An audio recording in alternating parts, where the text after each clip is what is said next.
Hi, welcome back to the workshop. This is Millennium Workshop. My name's Rex, and today I'm going to show you how to make the Stranger's Gauntlet from Acolyte. I'm going to take you from raw 3D print to a finished cosplay. So sit back, relax, and let's do this.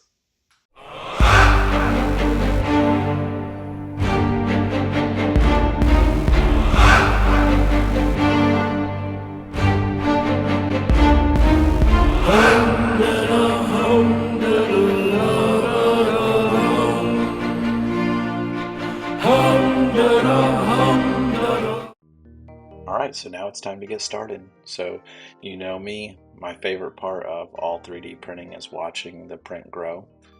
So that was so satisfying for me. I hope it was satisfying for you.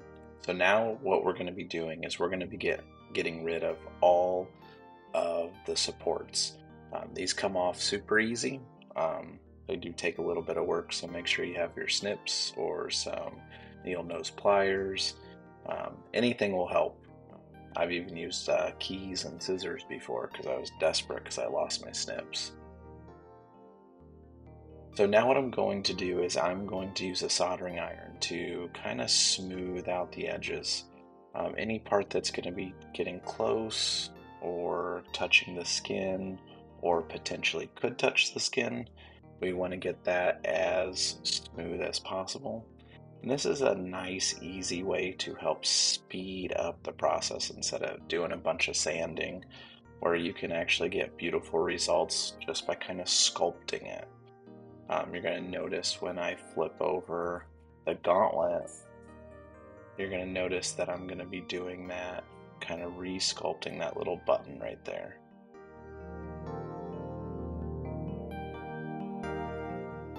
Alright, so this is going to be your favorite project. So, most people do not like sanding. Sometimes I do not like sanding at all. This one we're just going to be focusing on kind of the high spots, just to break it down just a little bit, but we're not going to get it perfectly smooth. The gauntlet for the Stranger is not smooth, so we're not really going to be stressing out over it. That's why this one kind of is really kind of fun, because you don't even have to sand this one if you don't want to. Sanding it before we do the truck bed liner just helps with providing a little bit more stick, even though that truck bed liner is not coming off. So now I'm just going to be doing a nice even coat. So this is going to be getting rid of any remaining layer lines that are deep in the grooves. Then we're going to be finishing it with some primer. I like sealing it with a primer. You could potentially have some bad reactions with regular paint and the truck bed liner. Then I'm going to be going to our hammered copper. So a lot of these steps are the same as building the helmet, but instead of going with the brown first, we're going to hit it with the copper first, because I felt like the gauntlet had a lot more copper to it than the helmet did from what I saw on screen. So we're just going to go a little bit heavier. Now we're going to be coming in with our dark maple, and we're going to be kind of just highlighting more of the deeper areas of the gauntlet and kind of creating some, I want to say, movement throughout the piece, where like it could be darker or dirtier in different spots. So like here I'm kind of showing you kind of where I'm going to be laying that paint prior to painting. Now there's no rhythm or rhyme to why I'm doing it this way, and you can do it however you want. If you want to make it more brown, if you want to have it all coppered out and then do a more watered out finish or a darker finish, or however you want. This is just a fun project. So now we're going to be going in with the graphite powder, and I'm only going to be doing this mainly over the dark brown. Now I am going to hit some of the copper just to kind of blend it all together, but you can kind of do this however you want. Like if you don't even want to do the graphite rub and you're happy with the brown and the copper, go that route. But we are going to need to seal this.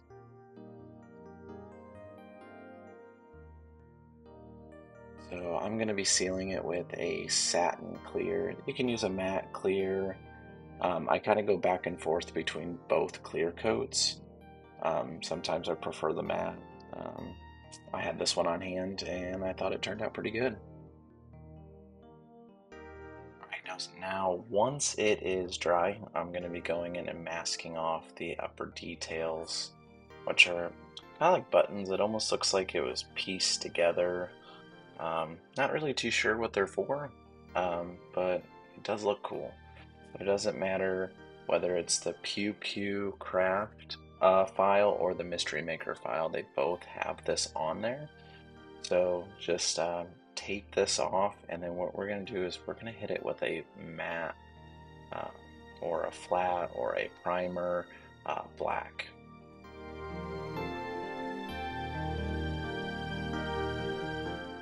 Right now, you might be worried that we're laying down a primer over a clear coat. As long as you stick with the original brands of the spray paint, you really don't have to worry about any orange peeling. Now, I've cut out some elastic bands.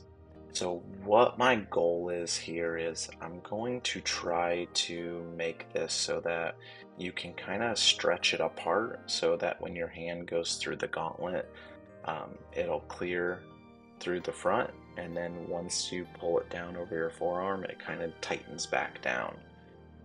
It was a real kind of easy trick, but it definitely worked.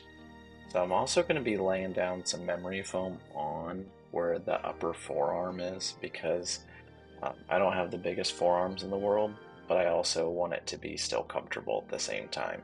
So you can kind of get a couple different, approaches with it. You can either tighten it up by adding memory foam or simply just make it a little bit more comfortable. But the key to making this comfortable for the long-term wear is to line it. You're going to notice that I started in the center and I worked my way to the edges. Doing that, what it's going to do is prevent any bunching or weird awkward wrinkles that potentially could be uncomfortable. So if you always start in the middle and work your way to the edge, you won't have to worry about that. And depending on what type of fabric you're using, like this fleece liner that I'm using, it's real easy to stretch. So if you do start to get some wrinkles, you can stretch them out easily.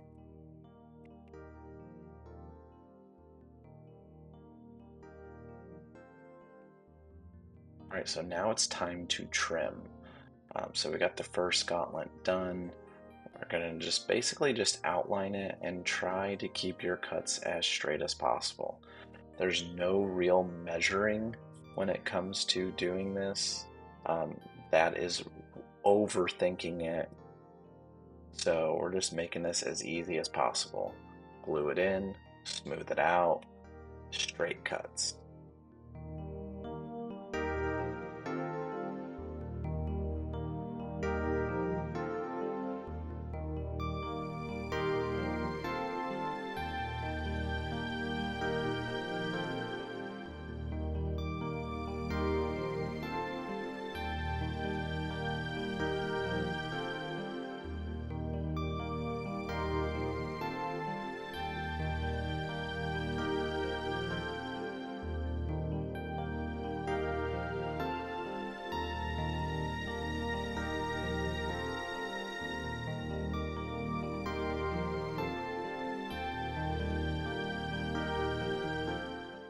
Alright, now it's time to do the backside. So what I did was I actually took and lined the entire gauntlet up, laid down the elastic that's on the upper gauntlet down, and I made a little line or a square off, and then I pulled them back apart, and then I took another piece of spare elastic and then kind of drew out an outline. So again, we're going to start in the center. We're going to work our way to the sides, but what we're going to not do is we're not going to glue with inside the box that we created. I'll show you why, and it's a great idea on how to kind of make this look a little bit more professional. I think you guys are going to absolutely love this.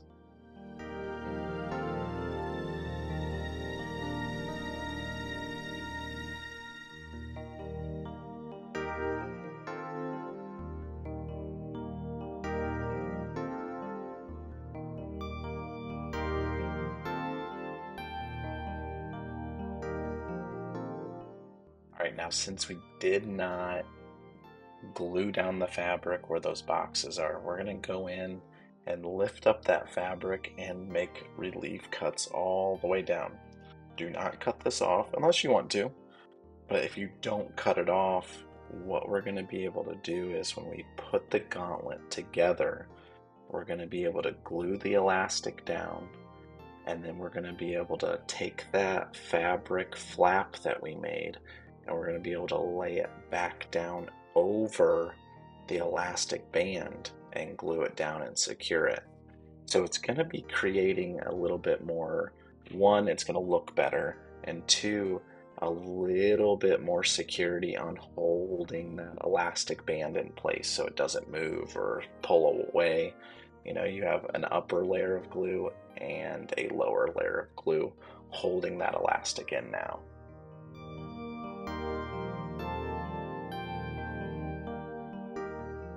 And this was like one of the hardest parts to film for everyone here.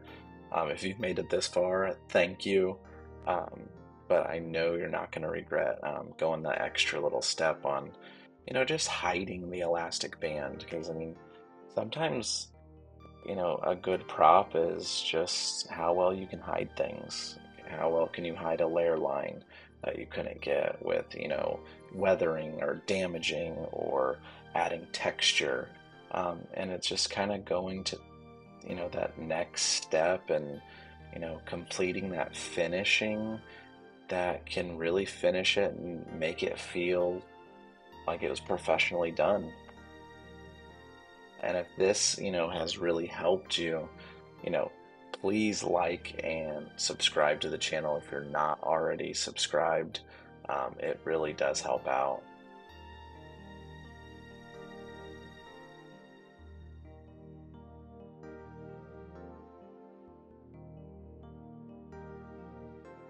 And if you control your glue and don't over glue it, it really kind of just disappears. I mean, it's really kind of hard to see. I mean, you can tell, but unless you're really looking, you won't be able to tell.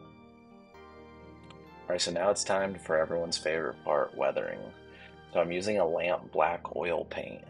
My goal here is to kind of get into the deep crevices of the gauntlet, and then what we're going to do is we're going to wipe away the upper layers to kind of clean it up a little bit, but we just kind of want to stain this. Again, no reason or rhyme on why I'm doing it this way, just however it makes you feel, wherever you think there's some dirty spots. One little trick that I like to do is I like to try to tell a story inside my head as I paint. I feel like it kind of makes the painting process go a little bit easier, and it kind of makes the time go by a little bit faster.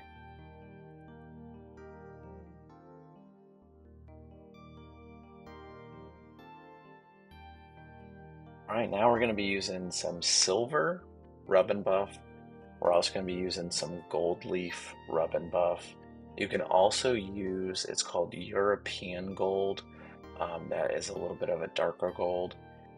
That's usually what I use on the helmets, but I wanted to make this one a little bit brighter. So I don't know what it is, but me personally, I like that little bit of that metallic-y gold over the copper. I feel like it just kind of makes the copper pop a little bit more and gives it some more depth. You know, your highest points are going to be very bright and vibrant, and then as you travel down into the textures, you know, it slowly gets darker. Layering of paint is what is really going to make any prop that you're working on really pop a little bit more. So now I'm going in with the silver rub and buff, and I'm doing the little detail pieces, making them look a little bit more metal-like. And then we're gonna take a big mop brush, old brush, cheap brush, doesn't matter what it is, and we're gonna kind of like dust, you know, those darker spots, the high spots on it, because, you know, we're keeping that depth. The more depth of paint, and as you build it up, the more it pops for you. And again, you don't even have to do any of these steps. You could literally just paint it copper and do a black wash and call it a day. But I think that really just made it all of this pop and made it all worth it. Since you made it through the entire video, you're one step closer to becoming the stranger. If you like this video, like and subscribe, and I'll catch you on the next one.